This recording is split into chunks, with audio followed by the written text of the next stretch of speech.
Good morning, good afternoon, or good evening, and thanks for tuning in to the Dealer Insights podcast, where we go under the hood, bumper to bumper, and just about everywhere in between, discussing topics important to dealers of all types and sizes.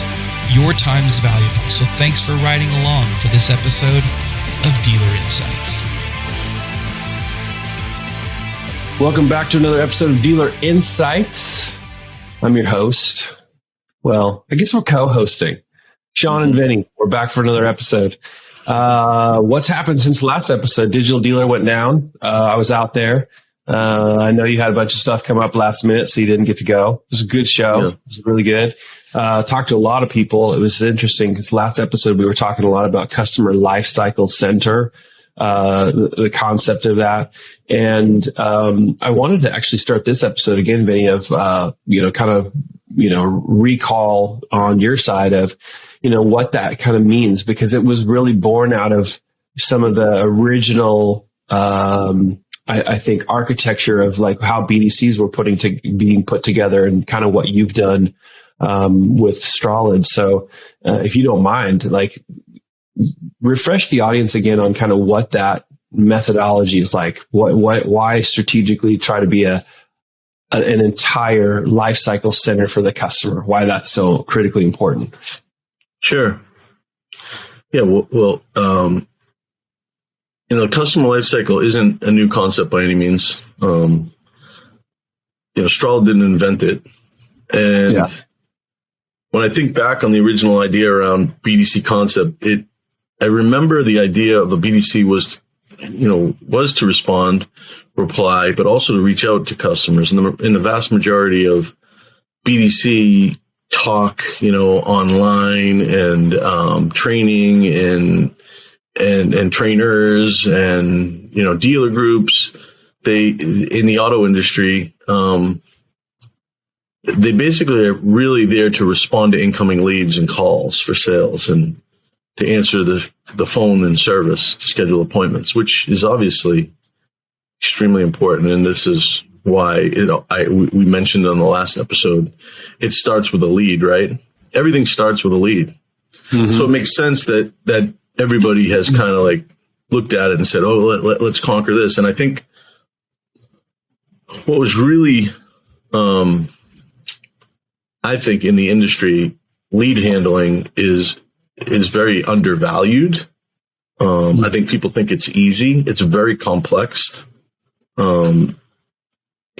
The sales part being the hardest part due to inventory, pricing, changes in inventory, changes in incentives, but even more complex is communicating to customers and following up with prospects.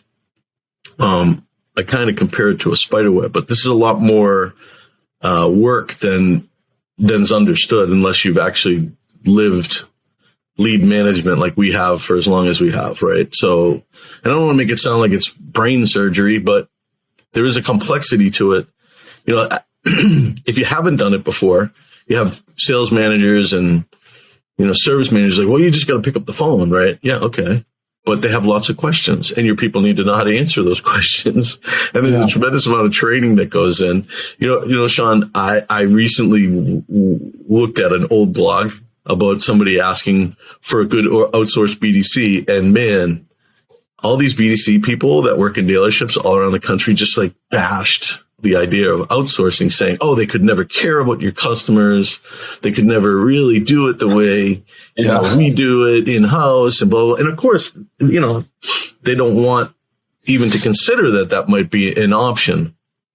But man, we just shopped ourselves and did really well. I think we scored an 80 on our Pied Piper shop. The national average for a dealer from Pied Piper is 50. Wow. Yeah. So, yeah, of course you could do it in-house and do it really well, but you could also do it outsourced and do it really well, right? And we always sell our product as, we're not just here to answer leads. Like, we want to be part of the team, and like we communicate, and you need to communicate with us for it to work just as much as we need to communicate with you to make it work. And we're not stupid. We understand that. We have really good people on our side, and we work with some great dealers and so forth and so on. But at the end of the day, a BDC shouldn't, the original concept wasn't just to answer incoming leads and calls. Yeah. It was to reach out to your customer base. It was to, call and do CSI calls. It was to, the equity mining and all that did come into play later on, but that data was always there. And I think even going back to like the late 90s, early 2000s, when databases started becoming and CRM started becoming a thing, that dealers understood that data, we should be able to manage it. And it's really I've never really seen it done really that well. So we spent, a few years putting our customer life cycle together before we actually feel really confident that we can go out and talk more about it.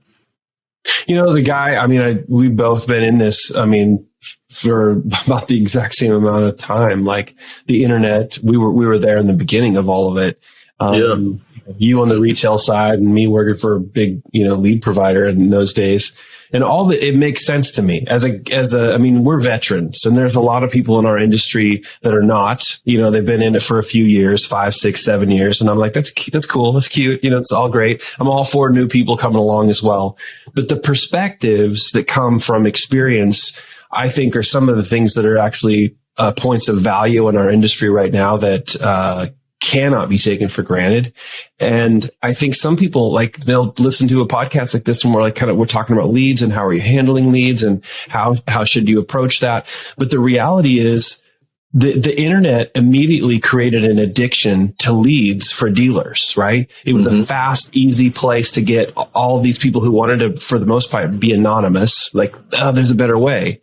We still talk about that today, for as many decades plus a few years in, we talk about a lot of those same things. And that's because, at least in my opinion and in my experience, struggling to keep up, number one, build a process that really acts like a life cycle, right, of what you're trying to do with the customer that starts with the lead.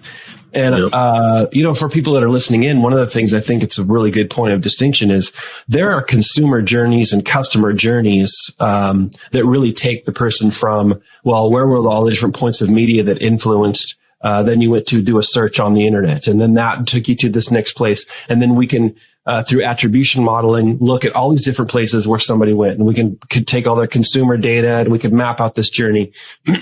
One of the things that I think is really important about what you're bringing to light, and then I appreciate you saying, we didn't start the concept, but we're trying to perfect something around a customer lifecycle center, is you're talking about the relationship and the journey the customer has with the dealership, not the point A to point B of everything that influenced them before they got to that dealership, because their consideration set starts much more broad. And then it gets to the opportunity where the journey starts with the dealership, which is the lead at the dealership. There are other points that are not as relevant to, okay, hey, Mr. or Miss Dealer, you now have the beginning of this relationship with the customer. What are you doing? Are you doing the right things? And I think that's really, really important. It doesn't make it less complicated, but it's a really good point of distinction. Absolutely. Once that lead drops on your dealership, the journey for that customer begins, and your dealership should be equipped. You and I spoke last time about. I asked you what was your best lead, and you mentioned website, and I believe. I mean, the reality of it is, Sean, I believe the same thing for a long, long time working for a dealer, that there are certain leads that are better than others, and your website leads are better than your factory leads, and your factory leads are better than your third-party leads, because we tracked all that data and we knew what converted to an appointment better. It all came down to engagement. But internally, now that I own my own business and run a business, I ran a dealership, so I guess, I was probably naive. I was in my early to mid-30s when I did, and didn't understand the power behind customer as much as I do today. But today I understand it. It's unbelievable how important not only our current customers, but our relationships with our customers and their ability to know they can call us at any time and call me. Most of them have my cell phone. If anything's going wrong, and building that solid relationship with my customers in comparison to what we're talking about with a dealer and their base of customers is so, so important, because, this podcast, some people might look at it as, oh, you're trying to sell Strolid.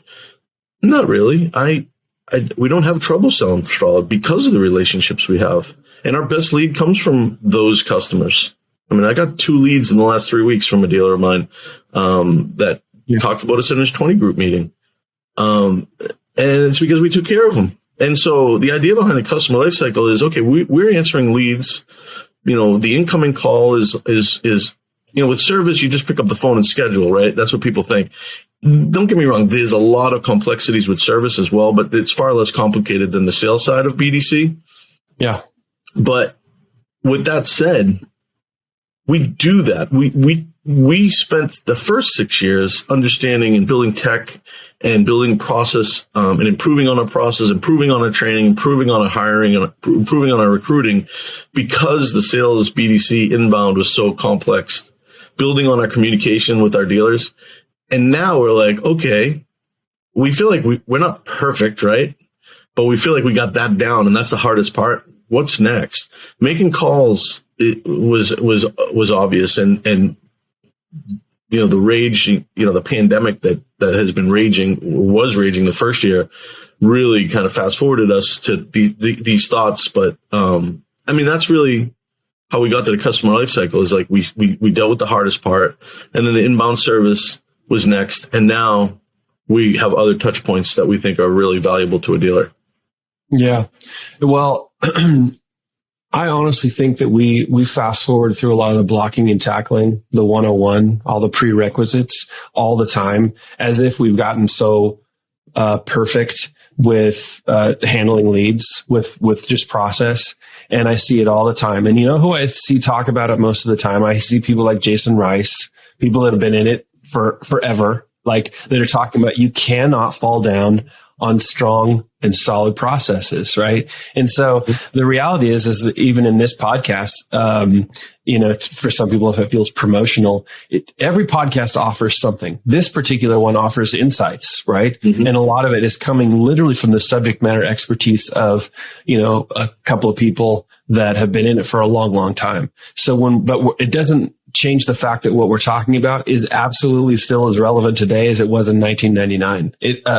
As unfortunate as that may be, it is helpful because not everybody's been in the industry for 20 years. Not everybody's been in the industry for 20 minutes. And so, offering those perspectives. But let me circle back to. Let me just add one more thing. I mentioned the Pied Piper deal and an 80, right? My directors in Shauna, they were so upset that we got an 80. Really? And the guy at Pied Piper was like, listen, that's really good. You shouldn't be upset. So they went as far as we had 60 dealers we shopped, is they went through all of them. And 3 of them, we never got the lead. So we got zeros on them. Now, what I'm telling my team is, that helps us, right? Now we can figure out why didn't that lead come through? Is there a problem, or was there a problem, and yada, yada, yada. Yeah. So the lead didn't go to the CRM either. So we had another one, a couple that we didn't make phone calls. Guess what? Well, the lead form that they used didn't have a phone number field.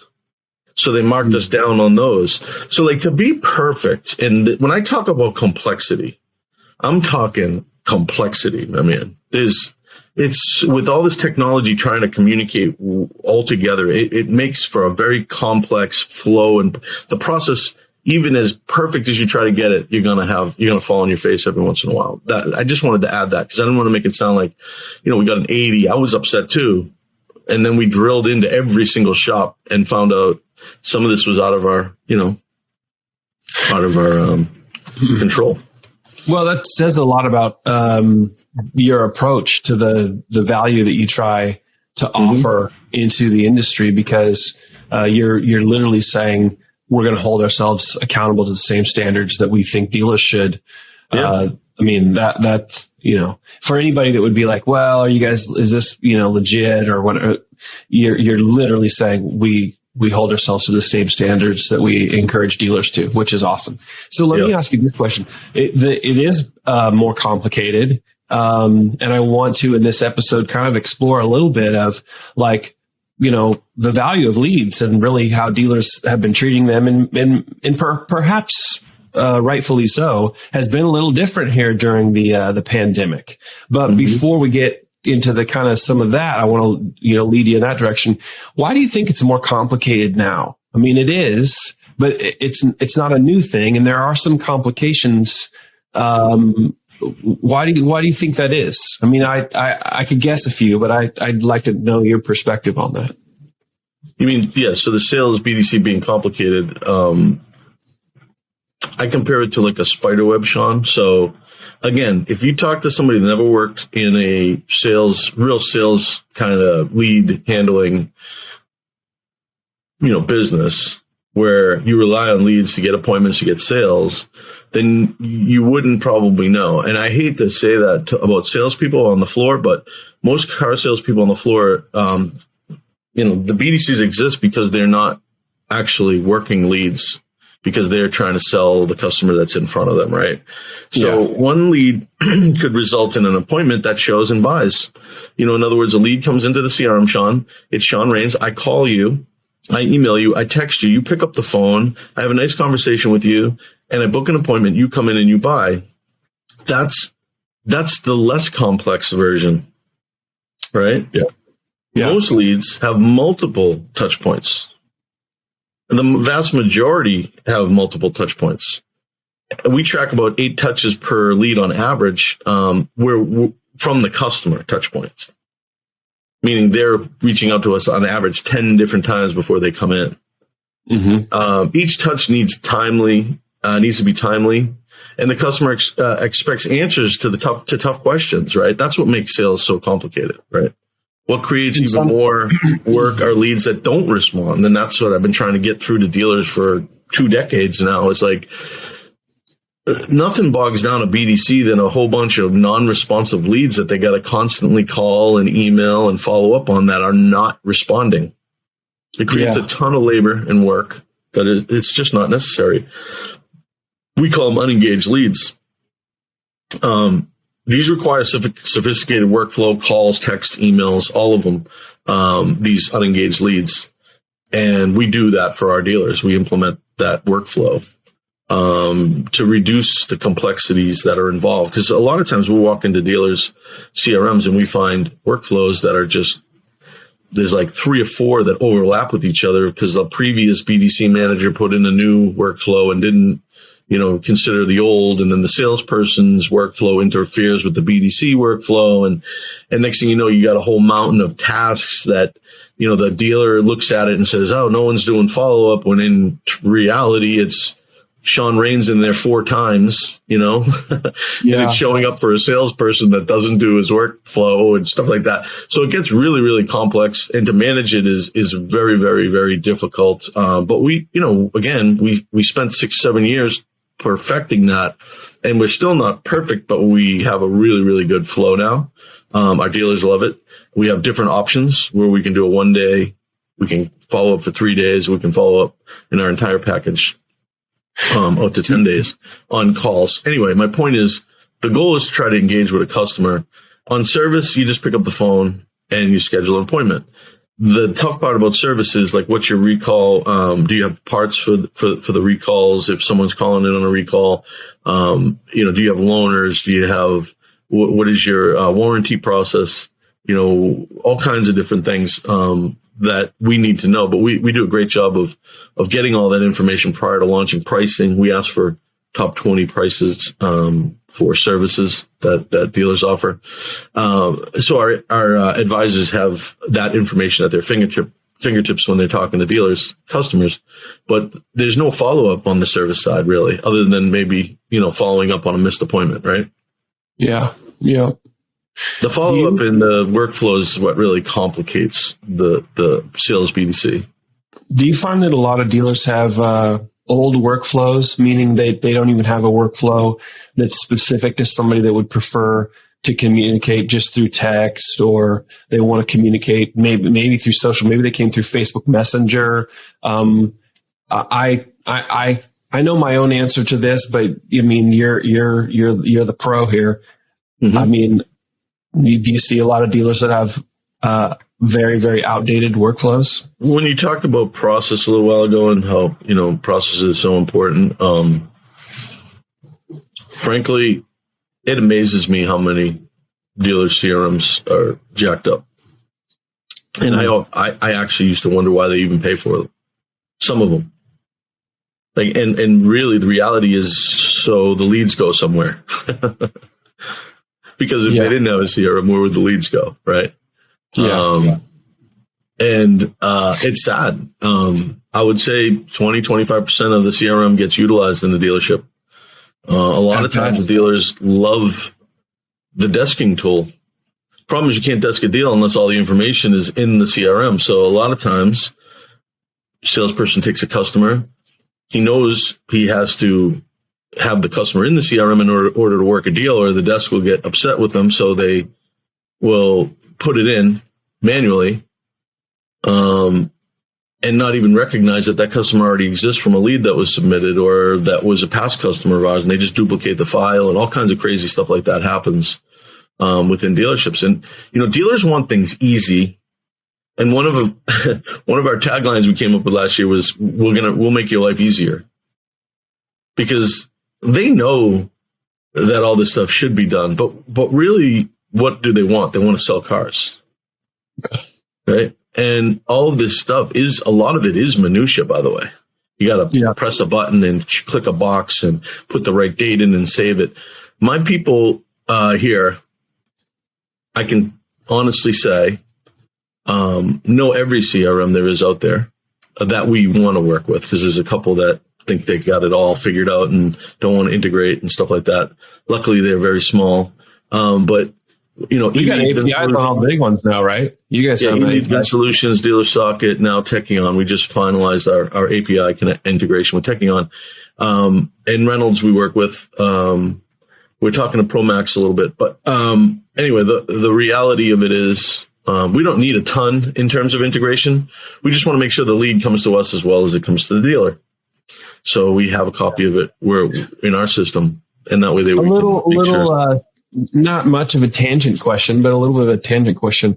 Why would any CRM provider not want to do an API integration with you guys? It seems to me like that's a really big benefit for the dealer, to make sure that your capture rate is as close to 100% as you could possibly get it, and an API seems to be something that would help.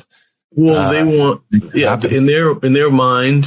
There's one specifically that thinks that they've built the right workflow/AI, that big word, to make it really idiot-proof for the dealer to manage. I'm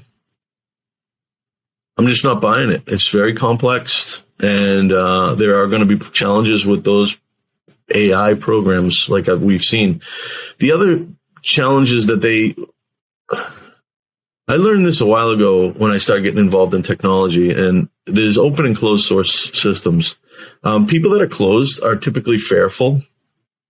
And it's like it's an anxiety they have of opening up to work with other companies. And, I had it when I built my technology. It's the end of the day, there's certain technology you shouldn't want to build.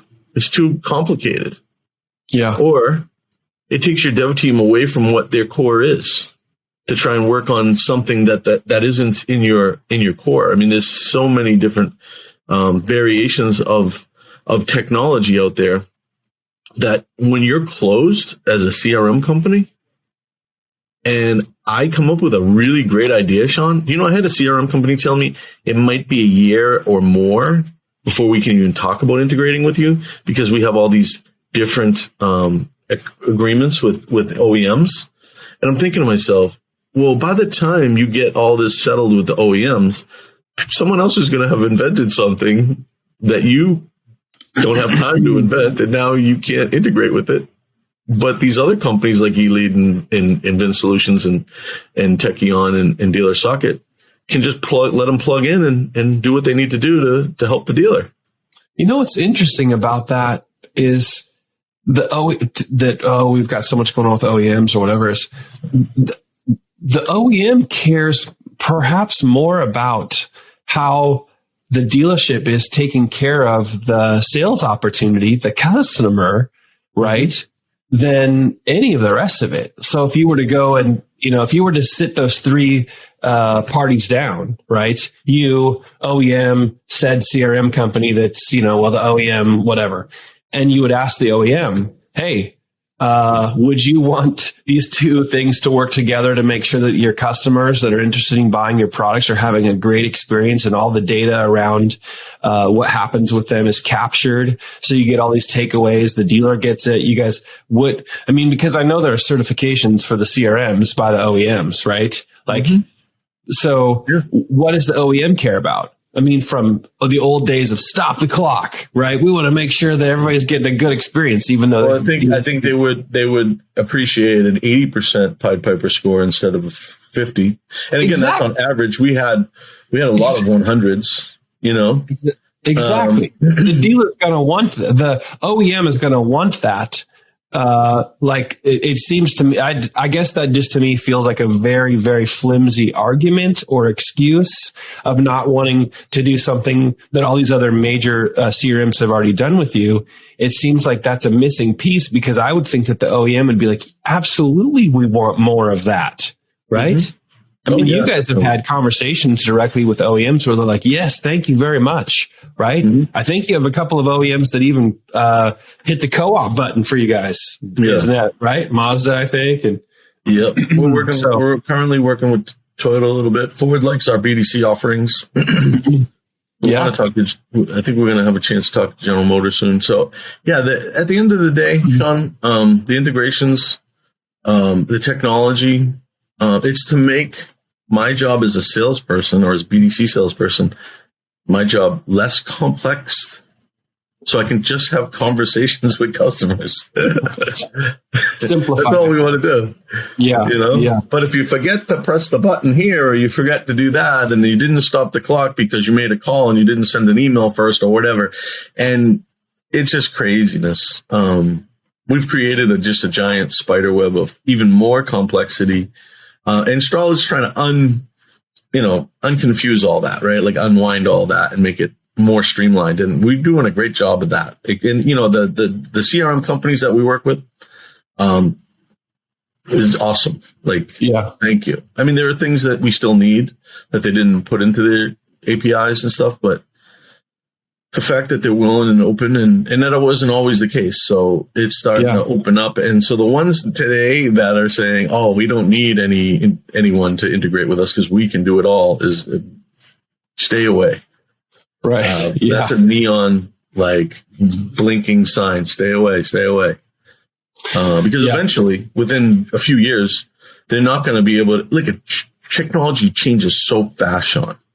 Yeah. It changes so fast and rapidly. If you want to build it all as it's changing, believe me, you better have a big budget for dev, and you better have someone pretty sharp running all your dev, because it's going to bog you down.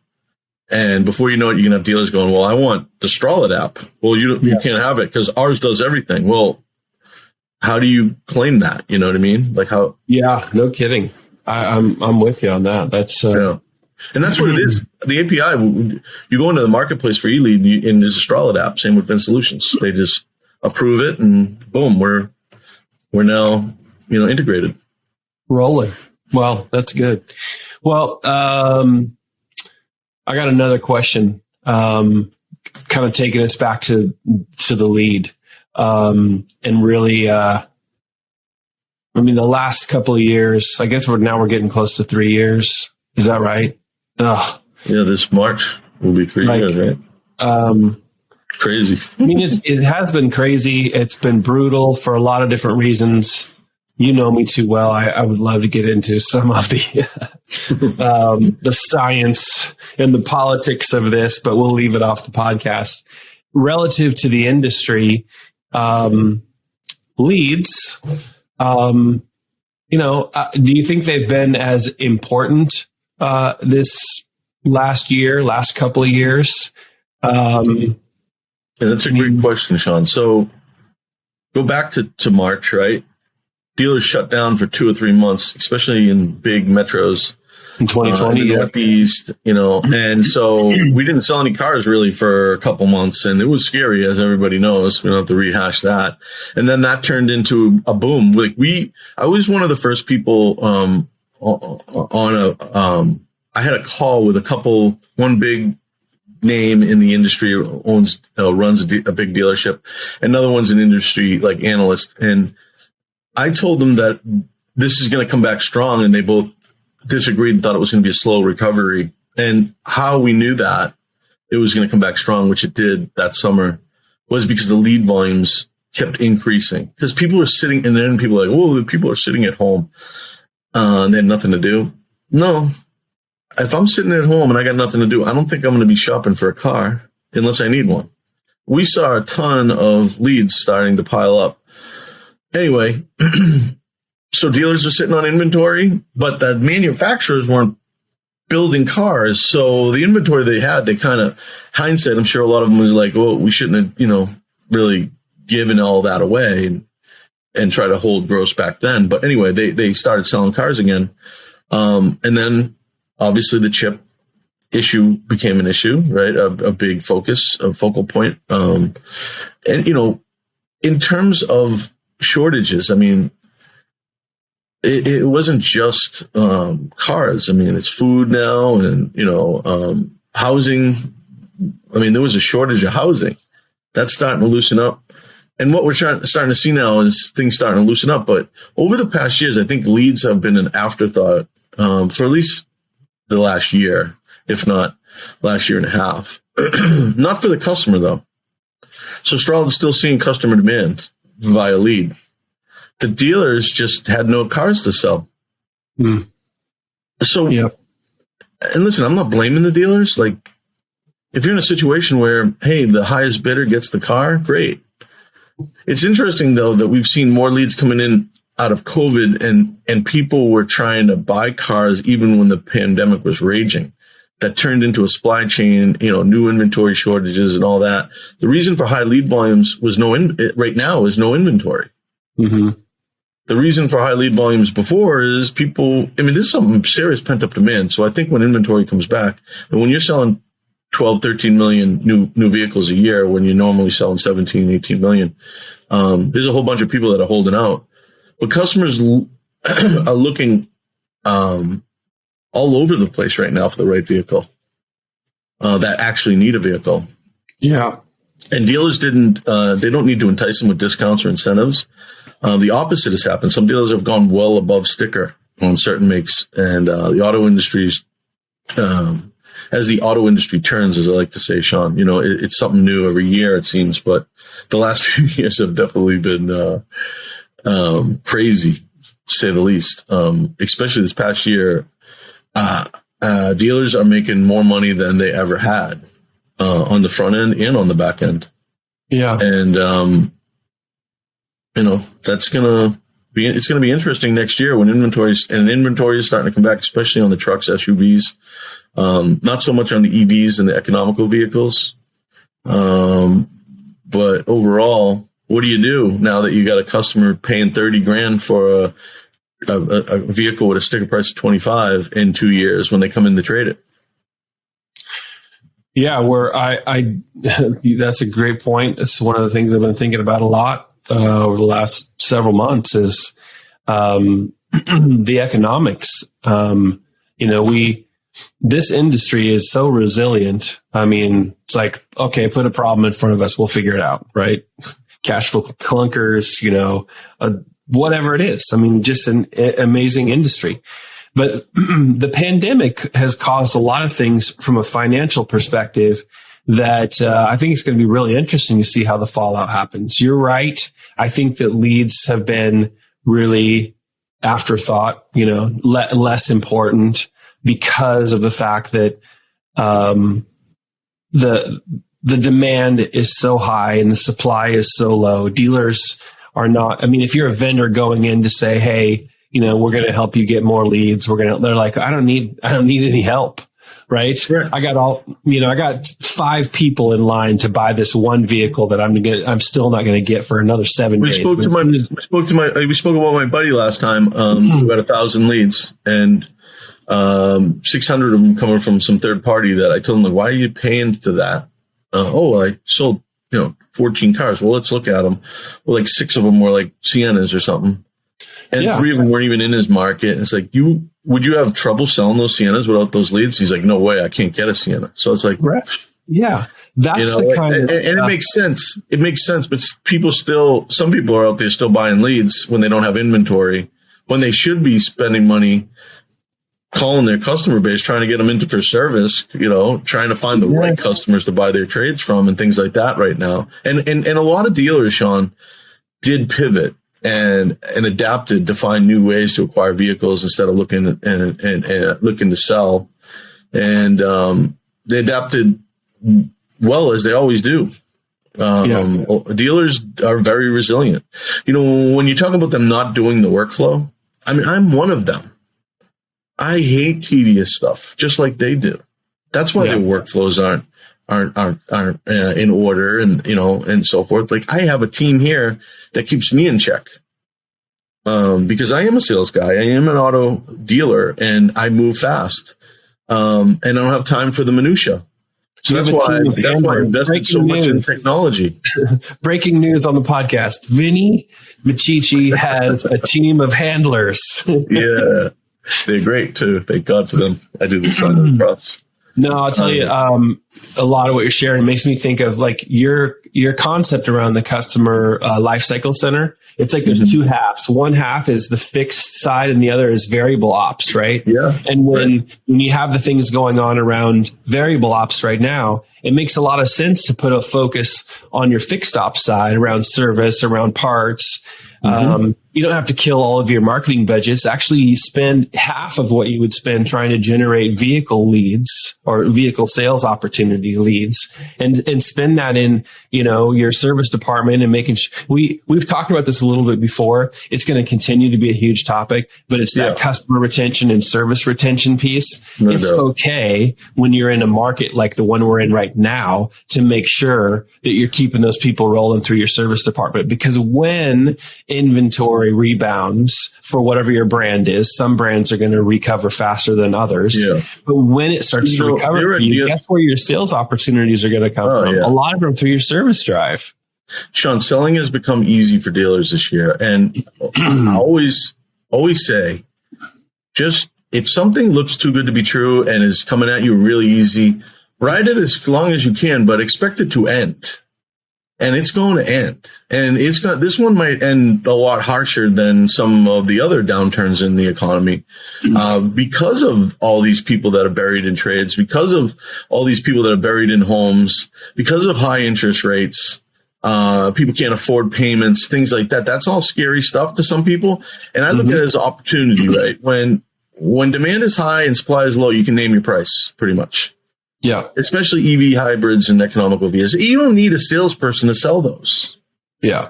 I mean, you really don't. And they're making money. God bless them. And like I said, it's great, but don't expect it to last forever. The difference between then and now, that dealers had a lot of inventory then when we had other recessions. Yeah. It's a different situation right now than I've ever seen in the 25 plus years I've been in the business, where there's no inventory. So let me refresh your memory a little bit around that 2008-9 era, right? Yeah. Dealers at that time, what did they do instead of what they always did when inventory was tough? That was a moment of, a crisis, if you will, for the industry, when we're like, hey, what are we going to do around there? But dealers reacted, remember? Mm-hmm. I mean, what'd they do then?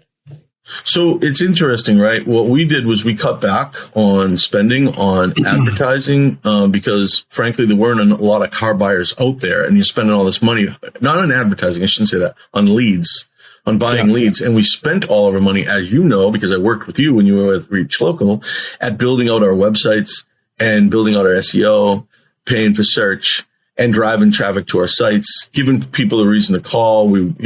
I told you in the first episode we did, we were one of the first dealer groups to give price, which was taboo back in the early, 2000s. And, we did a great job with advertising, actually. We promoted the fact that we'll give you a price. We promoted the fact that we wanted you to call us instead of come in. We promoted the fact that we wanted you. So we fought like good people, good, entrepreneurs and business people do, and successful people do when times get tough, and we fought our way out of it.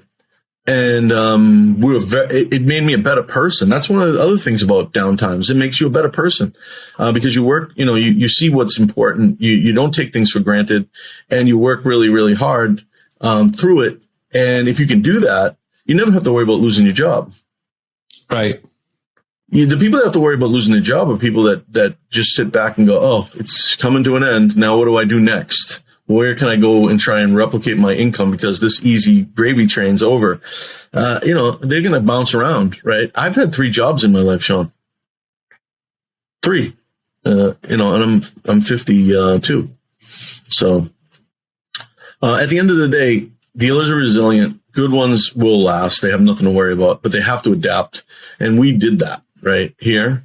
And we're doing that. And I get fired up about it because I am a dealer, right? I was a dealer most of my life, most of my career. And I know how to adapt. This isn't, as I posted in one of my friends' posts the other day, I've seen this movie before. This is my 3rd time seeing the crazy economy. And you got to learn to adapt. So our adaptation to this is the customer life cycle, because we feel like auto dealers are making a lot of money. But at the end of the day, what is going to happen next? And we believe they're going to have less cars to service, so we got to help them find customers to come into the service drive. And we obviously need to mine data in a smart way, not just calling everybody, right? Yeah, and we got the capabilities to do all that. Yeah. During all of the kind of prices soaring and all that was going on around 08, 09 era, we had those. The demand was high, the supply was low. When gas prices were soaring back at that time, there was a craze over hybrid vehicles. Things that we have seen before. And I'm wondering if we're taking all of the learning opportunities from, that's probably the most recent time where dealers are having to make some big adaptations in their business models. If we're learning a lot from that. Reputation management was a thing at that time, but it wasn't the thing that it is now. I wonder if that's going to be something that harms the dealers going forward, because you just mentioned, you guys are sitting there kind of thinking, okay, well, what do we think happens next? We know the dealers are making good money. They're very profitable. They're selling everything they have. There's markups galore on all kinds of stuff. But what are they doing to plan for the normalization of, if it's ever going to be even similar to what it once was, what are they doing to prepare for when it shifts? I still think it's going to be interesting to see if it shifts literally back to the way that it was 3 years ago. I don't think it's going to. It'll be similar to that. It depends on how strong inventory comes back, but if it does come back strong and rates are high, OEMs and dealers are going to obviously have to discount cars to get people out of negative equity situations, and OEMs are going to have to start incentivizing vehicles again if we're going to turn it around, because otherwise it's going to be really, really challenging couple of years, in my opinion, because how do you get people out of cars without help from the manufacturer, without help from the bank, or without help from the dealer? You can't expect the bank to buy a loan on a car that's, $3,000 over sticker with a high rate and already have an equity, challenges in the market. I honestly think the car market, and more importantly, the housing market, I think, could cause a really bad recession, but I'm hoping that I'm wrong. But it appears to me that, rates going up, people are spent crazy money buying these homes. Hopefully they sold something that they made a ton of money on, so it's not that bad of a deal. Just like if you bought a car, hopefully you traded something, because dealers were given a lot for trade. So there's a balance there that I think it'll be interesting to see how that unfolds. But inventory is coming back, and it's not coming back, fast, but it's coming back. All around my area, probably this is happening all around the country. I haven't looked though. All around my area, meaning let's say Texas, Oklahoma, Arkansas, home prices are coming down. If you're in the market to buy property prices are coming down. Not quite as much. Property value is still staying, pretty high, at least around here. But home prices, all of them are coming down. Some of them drastically. With cars, it hasn't just been with new vehicles, but we're literally tacking markups on. I mean, you could go and buy a Chevy Blazer and somebody would be like, hey, there's the $2,500, pack fee on this. Like it's on all these vehicles, but it's also, we're coming through this period where used cars appreciated like for the first time ever, right? Mm-hmm. When I traded my old Tundra for my newer Tundra, I don't know, a year ago, I was deathly afraid to have to do it. I did not want to have to buy a car during this particular time period. On my side was knowing a few dealers and being in the industry long enough, I could just say that I'm going to be transparent. Hopefully you will be too. And also the truck that I want to buy from you, I know exactly how long it's been here, and you don't want it to be here that long because everyone's buying everything these days. Right. So I made a really good deal. I was happy about that. Aside, that's not the case for most people. And when I traded in my Tundra, they gave me way more than I even wanted for it, that I was asking for. And they probably sold it for more than that. My question / observation here is, who's to blame when the bank will literally loan on something that it was never that valuable before? And we're saying, okay, this is MSRP plus another $5,000. Or if you're buying something really awesome and it's $40,000 over or $30,000 over, because there's vehicles that, they have. Well, it's funny you say that. I saw a video, not too long ago. I think it was on Instagram of this young kid. He's probably, what is it? The Z generation, I guess. And he was complaining about how all these older people have all this real estate that they own and they paid like $20,000 for it. Now, you can't get a house for $1 million. And he was complaining about it. Well, how do you think that price comes down? It's got to come down at some point because the banks aren't going to do that. When there's no demand for inventory, for housing, the prices have to drop. And with rates going up, that's what the Fed is trying to do. They're trying to get it so people stop spending so much. And the banks need to stop lending so much because they have to change their calculations on how they approve somebody based on what they can afford and all that stuff. And that's how we got into the problem in 2008. So what do you do if you're one of the people that bought an F-150 for $5,000 more than it was worth on its best day? And then what do you drive into real estate? In my opinion, the only thing real estate has going for it is that there's still a low inventory. It is increasing. And there's not, population's growing, so they got to build more and stuff like that. But the car industry is going to hurt. There's also already high repos and all that kind of stuff. But why we started the customer lifecycle, Sean, is we spent a lot of time looking at what we're talking about. Yeah. And looking at all this and realizing that the lead is just the beginning of, and if everything I mentioned has a real chance of happening, which we believe it does, but we hope it doesn't, then we need to help our dealers with more than just answering leads. Yeah. In order for us to survive. So we adapted, and now we do the CSI call, and we schedule the first appointment. We call lost customer calls, meaning they hadn't been in for service.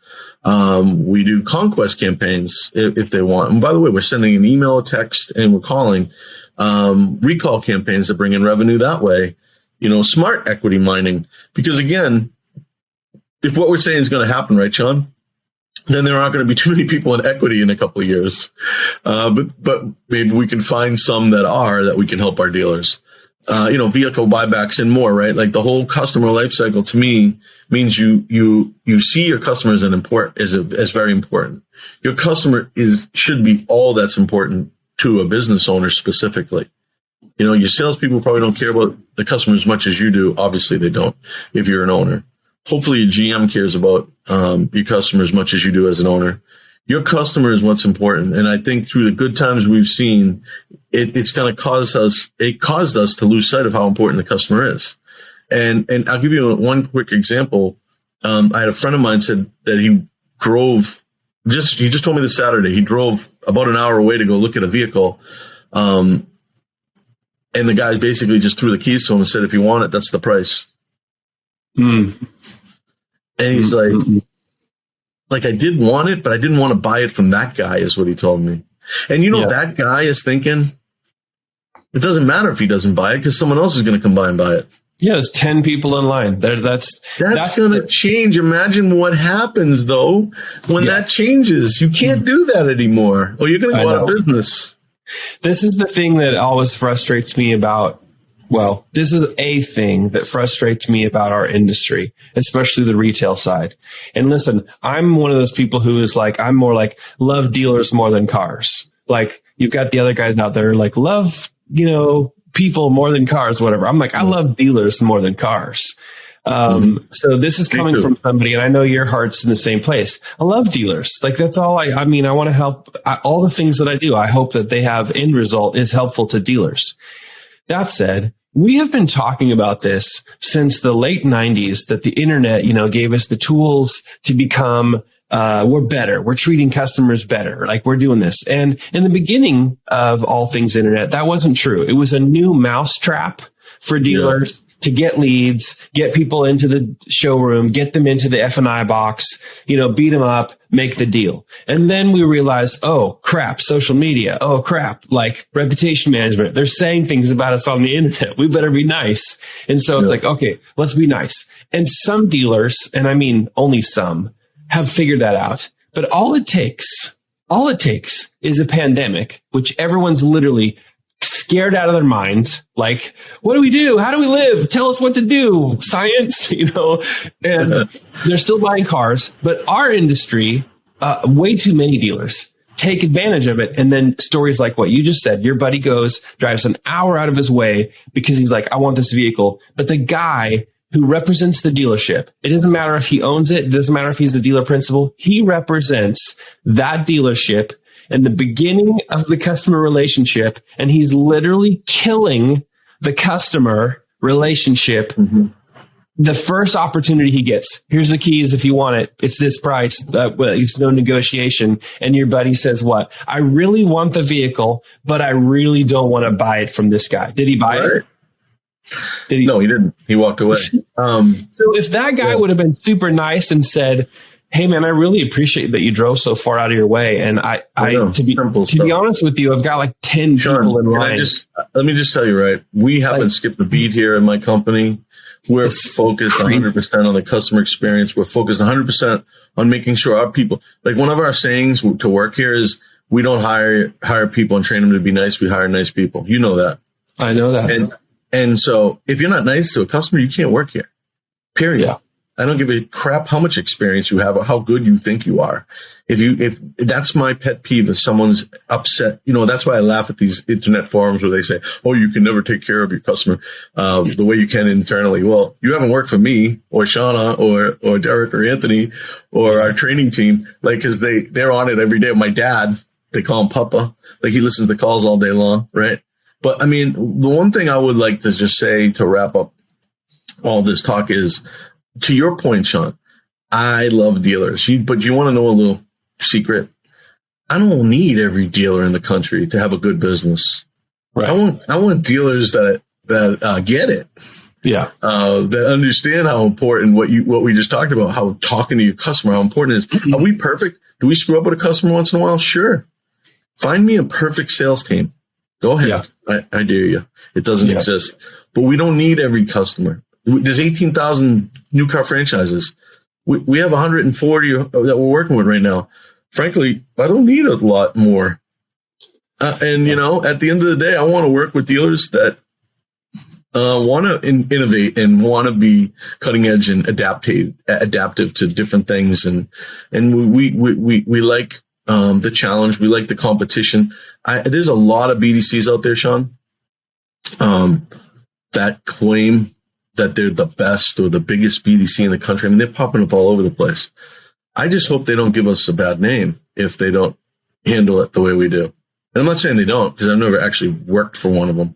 I'm just saying I know how hard and complex this business is and how much time and effort we put into delivering a solid product.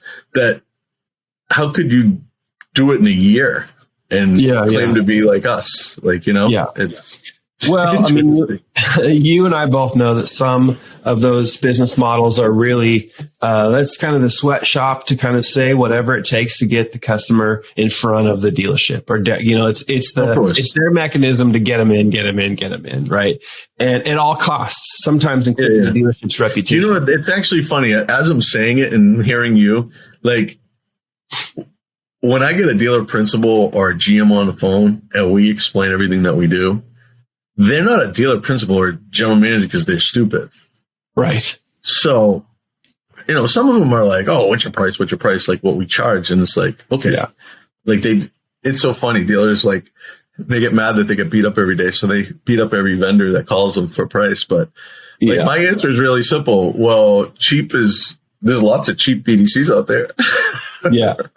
Well, one of my favorite, you know what I mean? Like, if you want price, then if you want to listen to what we have to offer, I think you'll understand. I don't even know what their prices are, to be honest with you, which is probably bad on my part, not knowing my competition that much, but I don't really care. I know what it costs to run this, and I know it still comes in 2/3 of what it costs to run it internally for a dealer. So ultimately, none of that really matters. I have said, and maybe this is a good place to kind of put a flag in the ground, but when it comes to the consideration of things that you deem are, well, that's really expensive, you need to make sure that you aren't trapped in this state of seeing the cost of everything and the value of nothing. Because there's a big, big difference. And if you are literally indexing so much on cost, then maybe you shouldn't be shopping in the first place. But anytime you feel like, man, your cost is really high, well, what about our value? Because that is, if you can really provide a service like I learned that working for a car dealership, Sean. That's what we trained on as a car dealership. Don't sell the cost, sell the value. Yeah, so that's what we do. 100%. 100%. Well, this is a great place to park this episode. Yeah. I would say to the listeners and to the viewers regarding this episode, like all of our episodes, if you like it or you love it or none of the above, we still would love to hear from you. The Dealer Insights podcast only gets better with comments and questions and feedback and recommendations from you. So if you're watching on YouTube, drop them in the comments section down below. You can also send us comments, questions, recommendations, or just compliments about how awesome you love me and Vinny. You can send us to info at Strolid.com. That's STROLID.com.